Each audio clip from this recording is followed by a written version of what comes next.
Hi, welcome to another video from TOGAtech. My name's Dave. In this video we're going to be building this, which is a macro style button box to represent the A320 Overhead Panel for Microsoft Flight Sim 2020. But before we get on with the build, I just want to run you through a little bit of history of the development of this box. Now, I had ambitious plans to build a full-size replica of the A320 Overhead, which is, if you can see that, this bit here, which is a nice piece of kit, and I was using 3D printed Korry switches with LEDs and momentary contact switches, and all of that was going to be run with one of these, which is a Arduino 2560 mega board running MobiFlight. Now these will work perfectly for this. It will control the switch inputs and it will also control the response of the LEDs. However, for my flight sim, just pop this down there. On my flight sim, I use a Behringer X-Touch MIDI controller as my autopilot. Now, with this, I use a piece of software to interface between this and Microsoft Flight Sim, which is called Leobodner's X's and O's. And for some reason, Leobodner's X's and O's and MobiFlight will not work together. They're both fighting over the control of SimConnect, so that put a huge problem on there, so therefore I've shelved that project for now. We will come back to it, but first of all I've got to build an autopilot running one of these with MobiFlight. Then I went on to develop another button box, which is this one. Now this is using a Leobodner input, a digital input card. It's the 32 digital input card from Leobodner, and I quite like the layout of this. It's got push buttons, it's got toggle switches as well, but it's too big for the area that I've got on my desk here. It just takes up too much space. Plus the toggle switches weren't always reliable, whether or not it's the toggle switches I've purchased or whether or not there's a problem interfacing between this and the card. So I went to version 3, which is the one we'll be looking at today, which is this. It's a 32 button. It's a macro style. It's not macro programmable, but it's a macro style using MX cherry switches. Let's get on with the build.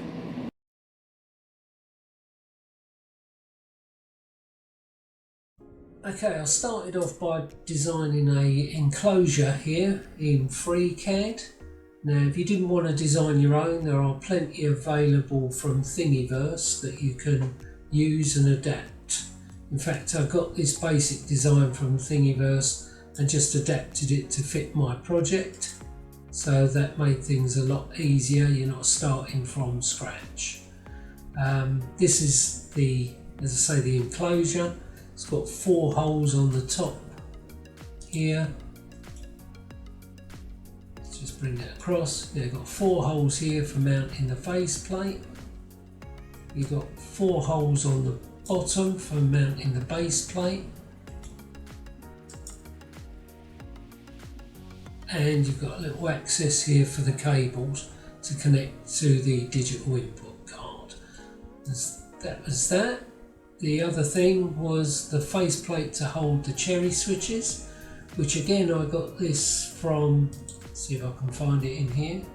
Oh, there it is. Yeah, there we go. Right, so yeah, I created a faceplate to hold 32 MX cherry switches, and I didn't pre-drill the holes on this one because I wasn't sure the position of the holes. But there we are, that's the file for the 32 cherry switches. Now I took this design, and let me just close that. Discard. Right, so once I've done the design in FreeCAD, I ran it through a slicer and then printed it on my Anycubic i3 Mega. I printed both the enclosure and the faceplate, which holds the 32 MX cherry switches.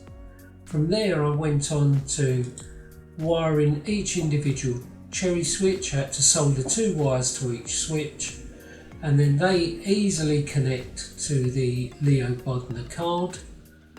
The Leobodner card is set out in such a way that you have a digital input, then you have a ground next to it with these very interesting connectors. These are very easy to use. You just push down the tab, poke the cable in, and the connection's made. I mean, it's a beautiful card. It also has analog inputs on it. It also has a joystick input, but it's quite expensive. You're looking about £49 for this card, which to me, a digital input card is quite expensive. If you can get away with using an Arduino, especially like the Pro Micro, you're paying about £6–7 for a Pro Micro, and you could then wire this system up using a matrix system and use the Pro Micro. However, as I said before, the reason why I'm not doing this is because I had a clash between using MobiFlight or the Arduinos along with my X-Touch MIDI controller. So after I've wired them all up, you can see here you just work your way along, red on the digital input, black on the ground, and just work your way through till you've used up all the 32 inputs. Here we are, we have all the wires connected now, all the buttons are connected to the digital input card. I put on some keycaps that I had available. Obviously I didn't have enough, but just to see that they all fit and function correctly. This is the enclosure. After a little bit of preparation, you can see I've got some stringing going on with my 3D printer, so it wasn't as tidy as I was expecting. Then you've got to place all the wiring and the faceplate onto the enclosure, and this is where I found I had a problem. The amount of wiring and the size of the input card was way too big for the enclosure, so I had to jerry rig a little bit. I went with building a little bit of enclosure out of some foam board just so that it would house the wiring.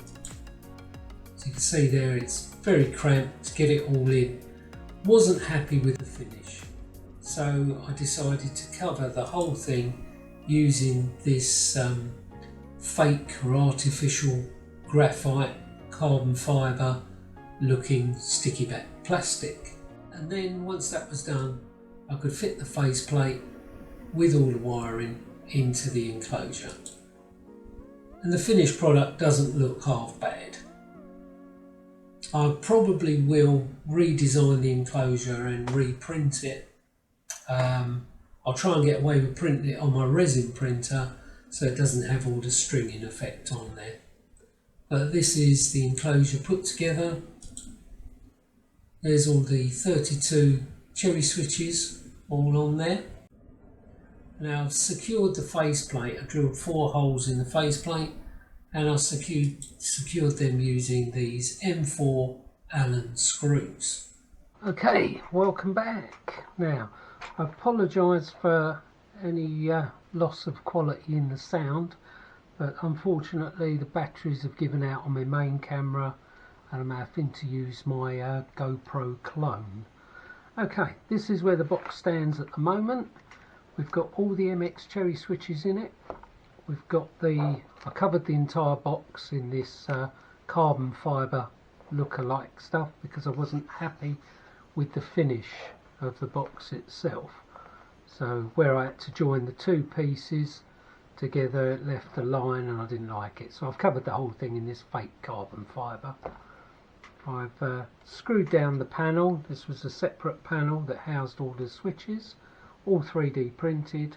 Screwed them down with some 4mm Allen bolts, so that all looks nice in there. And that's where we are at the moment.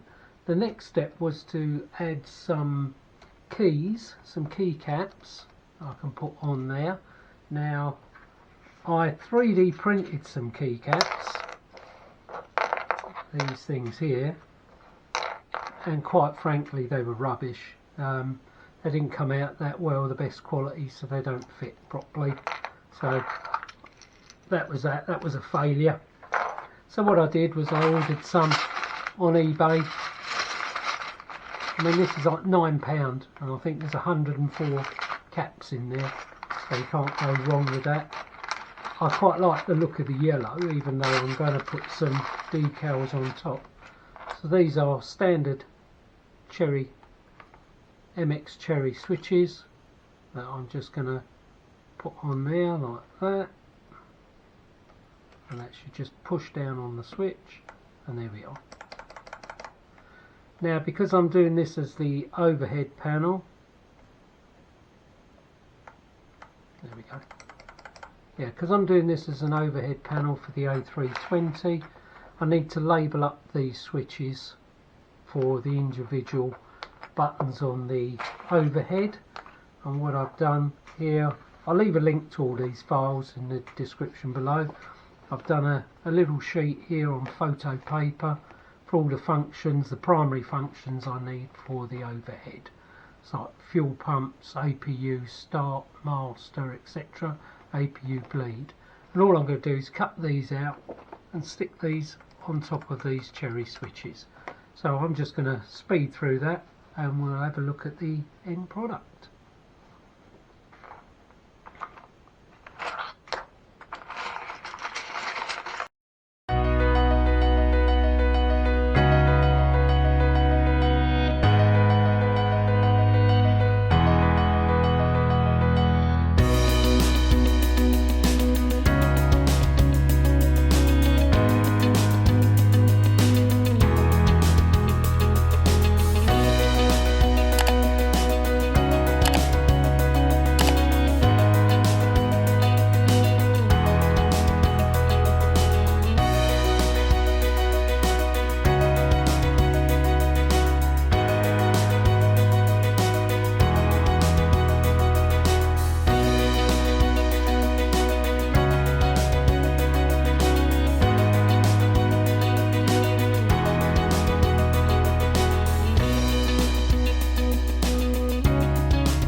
There you have it. I've cut all the labels out now and stuck them on all the keys, and personally I think that looks pretty good. What I've tried to do with the keys is I've tried to make them in the order of the real A320 overhead panel, so they run in the same sort of lines, top row, second row, third row, etc. I've also colour coded the labels to make them easier to find. Done yellow for the lights, blue for the anti-ice and probe, red for the battery power, green external power, etc. There's a few additional keys I've put on here that you wouldn't find on the overhead, such as the engine mode, engine 1 start, engine 2 start, the ATC and TCAS. But they're the main functions that I need from the pedestal, so I might as well put them all on here and they're easier for me to get to. I've got some buttons here that are not assigned yet. There's 1, 2, 3, 4 buttons not assigned.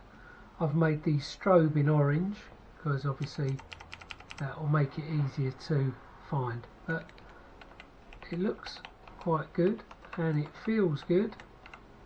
So the next thing is to hook it up to the sim and test it out. So let's go do that now. Right, so here we are in the A320. Now I've gone for the general aviation aircraft as opposed to the fly-by-wire because this is easier to program this box because it's using the Leobodner card, which is a joystick interface. Now you can use this for the fly-by-wire, but you will need an additional piece of software. It's a piece of scripting software. Now I use Lorbe's Axis and O's, which is good at writing scripts to do various functions that are only available on the fly-by-wire. But for this video I'm just going to show you some basic functions in the general aviation A320 Neo, and so let's just go through setting up a couple of buttons, making sure they're functioning. Okay, so here's our button box. Now first of all we want to escape to our options menu, go to control options. Now once this is plugged in, you'll notice along the top here you'll get a new interface, which is this one here. This is a Leobodner card, the BU0836X interface, and we can start assigning buttons to this section here. If I go to all, and then we can search by name. Now I've set up a few already, but such as the lights, the master battery switch. I'll just take you through a couple. Very simple to do. Let's go with the anti-ice, say. So we do anti-ice, and here we've got here toggle anti-ice. We can toggle all of them with one button, or we can do toggle engines 1 and 2, and we'll be able to toggle the wing anti-ice as well separately. So let's toggle engine 2 anti-ice. So we just double click on there, go to scan, and then go to your button that you've selected for the engine 2 anti-ice and validate. Now we do toggle engine 1, scan again, press the button you want, validate. Now wing anti-ice, is it available? I don't know if it's available on the general aviation aircraft, so we'll just leave that, or we'll do this one just as toggle anti-ice, so this will put them all on. So again, double click on there, start scanning, press that button and validate. So the wing anti-ice on its own might not be available in the general aviation aircraft, but it's as simple as that to assign buttons. As I say, I've assigned a few more. I've done the lights and the batteries, etc. Again, like on the fly-by-wire, you'll have the cabin call, crew oxygen, etc., which you'll have to use a different scripting program from them because they're not available on the general aviation aircraft. Okay, let's apply and save, and we'll just go back through them and make sure they're functioning. So let's go to our overhead. Here's our overhead. So first things we want is the master battery on, so press that and the batteries all come alive, and then I can run you through a few of them that we've programmed already. Got landing lights. See the landing lights come on here, you can toggle them on and off. Taxi lights, it does the taxi and the runway turn off, again that's a toggle. Wing lights, we've got our wing lights here. We've got our strobe, that's our strobe lights. Sorry, I was leaning on me joystick there. There's our strobe lights on, and nav and logo lights. Now we go to our anti-ice. We've got this one here which I programmed to set all three on. As you can see, all threes come on there. Turn them off. Let's see if engine 1 and engine 2 work separately. Yep, engine 1, engine 2. So you can program all these functions in. Let me just turn the menu down and the volume off. Air Canada 861 heavy request to end pushback received. Okay, so as you can see, we've got all the functions working there, and they're easy to program in. Just going to pause this now because the voice gets very annoying. But I hope you can. We'll pause it when I find the pause button.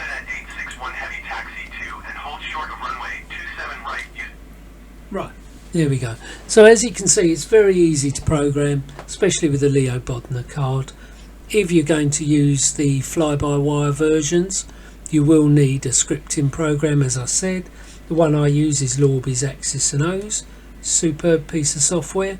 You can get preset scriptings already for it, so you don't have to program it yourself. But that will allow you to have the full functionality of the fly-by-wire system.